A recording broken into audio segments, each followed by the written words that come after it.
I had an experience in 1961 that I didn't speak about for 50 years. And in 2011, I started speaking out, and everyone said, write a book, write a book. I didn't want to write a book, but apparently they wanted me to write a book. And the book Symbiosis, which means a mutually beneficial relationship between two different species or organisms, and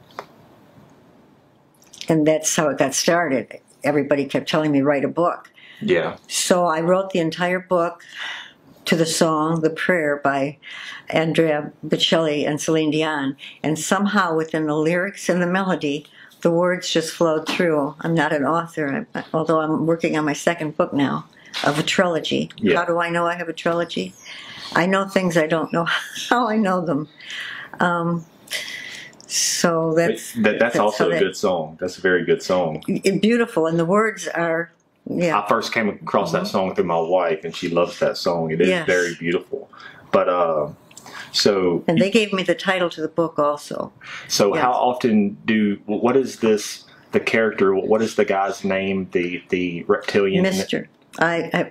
When I first met Mister, he was the pilot on the ship in 1961. Well, this is funny. I'll tell you how.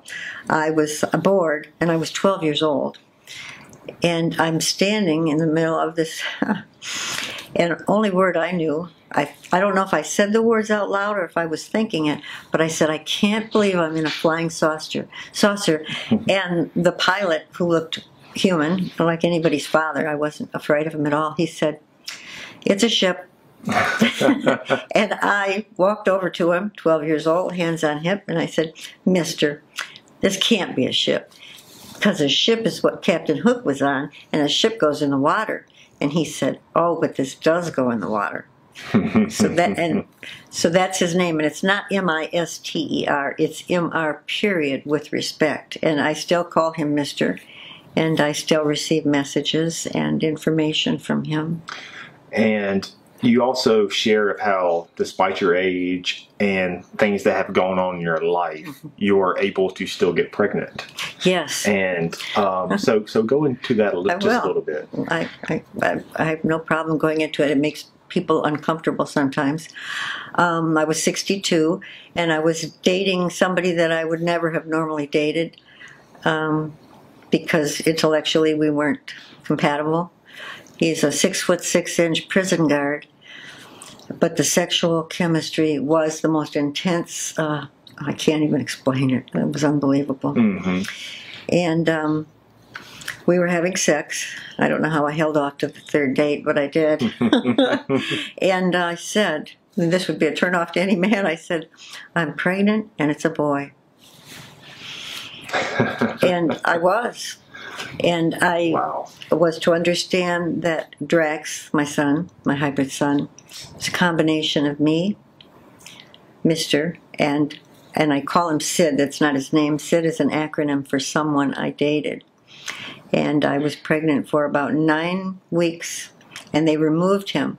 And what's ironic is I'm going to be speaking on April 15th. And April 15th is when they removed him, April 15th, 2012. So he will be sick. He would be taken 6. And I say, not born, taken, removed, because he wasn't totally formed. And they take the hybrid children at about 2 to 3 months. And then they take them aboard and they finish the process of development. So what all does the procedures and process kind of, I guess, imply? Like, what exactly are they doing?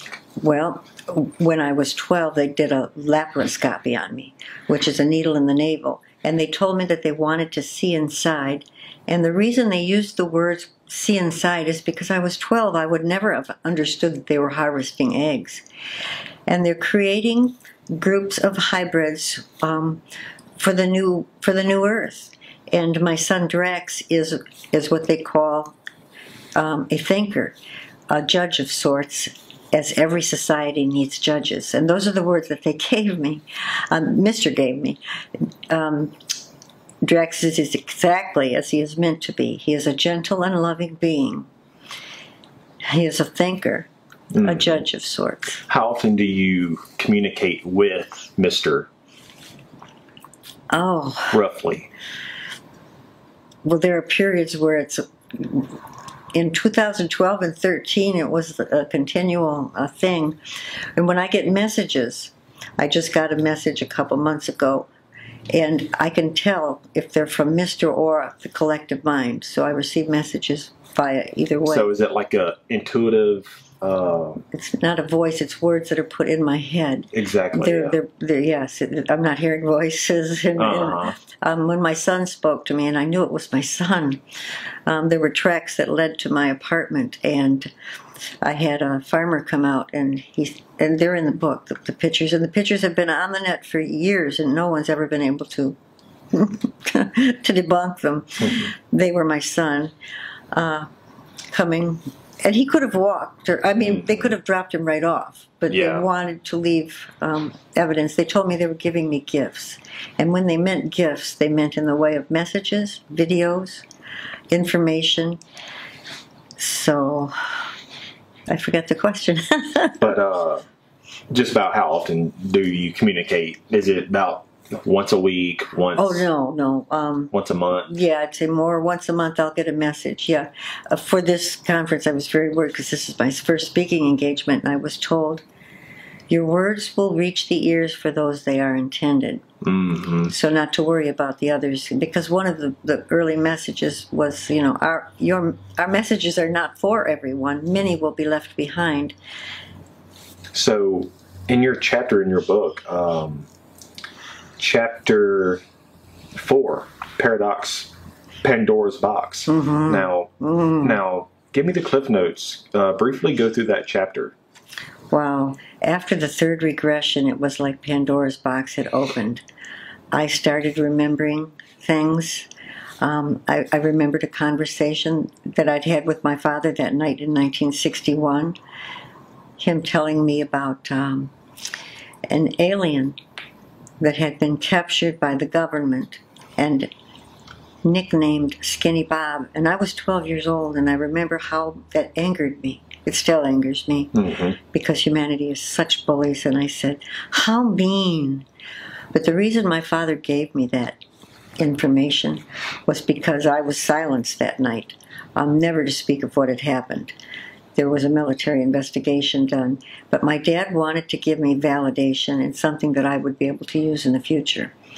And when I awakened in 2011, I said, well, Skinny Bob, I wonder if there really is such a thing. And I went to Google, and I Googled Skinny Bob, and I said, Dad, I couldn't believe it. It was something my dad had given me in 1961. Oh, wow. Yes. So there really was an alien that was captured by the government, and he was nicknamed Skinny Bob. And that's such...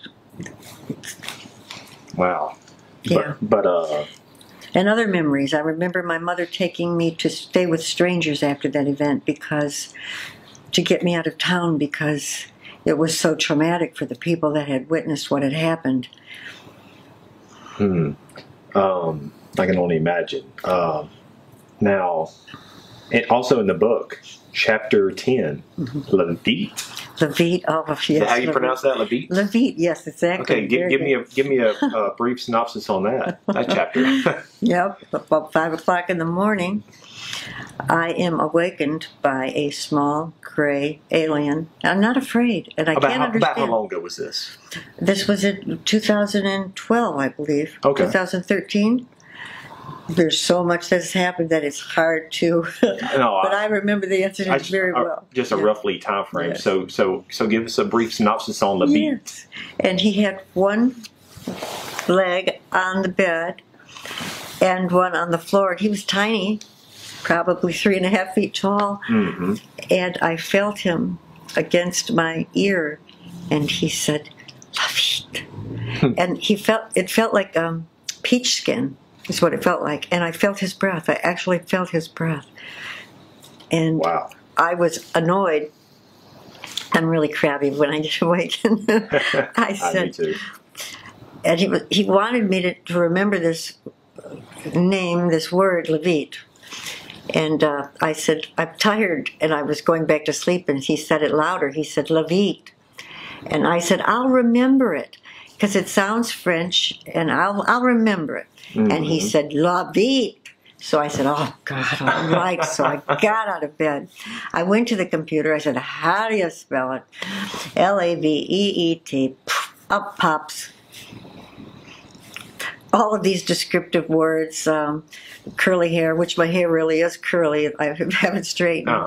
Curvy body. Stubborn. What were some of the other words? Jealous was one of the words. There were bad words and good. Yeah.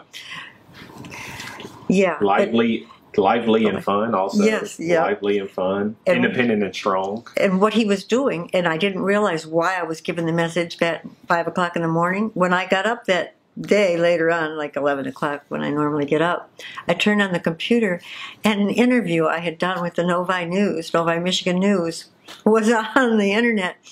And he was telling me, you're going to have to be a Levite because you're going to be faced with a lot of people ridiculing you, giving you a rough time. So, Levite. So, it's my word now. When I'm a bitch, I'm Leviting. So, have you had any communication or been given any intel from Mr. or anybody else of what the future is going to be like, or what the future, either for yourself or for humanity? Like, what is the crossroads that we are going to be coming towards either soon or in the not too distant future? Well, I could give you two things on that. What they do is they put images in my head, like the old slide projectors. We used to put the little square slides in, and they take them out. And they will not stop doing it until I draw it. And those are the drawings in my book. And they put this image in my head, a beautiful image. And I am standing amid ships and orbs and of every shape, size, and color. And the feeling that I have is gratitude. And I'm almost crying because I'm so grateful. And I'm overwhelmed with this feeling of love, and like they've come to get me. And I sent that illustration and information about my son Drex to a researcher and author of Dragon in the Sky, who actually worked with J. Allen Hynek for a short period of time. And she got back to me that day, and she said, that's a universal vision. Many have seen it, and it will happen. And it is so wonderful that your son, your hybrid son, will be a wise judge, as we certainly need one. Now, why are they, because not just your son, but others also, or a lot of researchers are saying that there are many hybrids walking among us, kind of, and you state the new Earth. Yeah. So I guess you can say that, what is the purpose for creating the hybrid people, hybrid kids, and is that to face the new Earth that is to come? Well, the reason for that is because you can feel what's happening right now. Everybody feels it. Yes. And Dr. Sarah Conrath from the University of Michigan did a study of over 14,000 students over a 20-year period to find that empathy, students of today have 40%, I'm going to repeat that because it's alarming, 40% less empathy than their counterparts of 20 years ago. Well, a species cannot survive without empathy. We can't continue on this course if we're at 40% less empathy, and you see everybody's got their heads buried in the computers and they're playing games where they're killing people all day long. This is what we've come down to, and you see the rulers of the country. You know, I'm going to name Trump. I mean, you just see the people, and it's terrifying. You know, everybody's got their finger ready, and they're not going to let that happen, so don't worry about it, because this isn't our planet. It's never been our planet, and I hate when we say that it is and treat it the way that we do. This planet belongs to everyone, and they're not going to let us ruin destroy this planet. Yes, because. Are you optimistic for the future of humanity? Yes. Yeah.